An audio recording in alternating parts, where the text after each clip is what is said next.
అసెంబ్లీలో కేటీఆర్ వ్యాఖ్యలకు మంత్రి దామోదర నరసింహ కౌంటర్ ఇచ్చారు. సీఎం రేవంత్ రెడ్డి గురించి కేటీఆర్ మాట్లాడటం సరికాదన్నారు.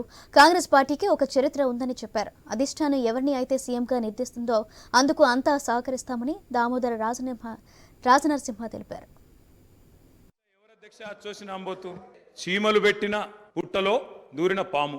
అధ్యక్ష, కాంగ్రెస్ అనే పార్టీలో పాపం మా బట్టన్న, మా శ్రీధర్ అన్న, మా దామోదర్ అన్న, మా ప్రభాకర్ అన్న, అదేవిధంగా మా ఉత్తమన్న, మా కోమటిరెడ్డి వెంకటరెడ్డి అన్న, మా దామోదర్ అన్న, వీళ్ళందరూ కలిసి పెట్టిన పార్టీలో ఇవాళ దూరి ముఖ్యమంత్రి పదవి తీసుకున్న ఆయన చీమలు పెట్టిన పుట్టలో పాముల గురించి మాట్లాడితే చాలా చండాలంగా ఉంటుంది సార్. దయచేసి ఇంకొక మాట అధ్యక్ష, నా పేరే కానీ బట్టి గారి పేరే కానీ వీళ్ళందరి పేరు ప్రస్తావిస్తూ వీళ్ళందరినీ కాదని చెప్పి గౌరవ ముఖ్యమంత్రి రేవంత్ రెడ్డి గారు ముఖ్యమంత్రి అని చెప్పి కాంగ్రెస్ పార్టీకి ఒక చరిత్ర ఉంది అధ్యక్ష. చరిత్ర ఏంది అంటే ప్రభుత్వం పార్టీలో మెజారిటీ ఉన్నప్పుడు మేము ఎప్పుడు కూడా హైకమాండ్కి అప్పచెప్తాము. హైకమాండ్ ఒక నిర్ణయం తీసుకుంటే ఆ నిర్ణయానికి మేము శిరసా వహిస్తాము. అది మేము పార్టీ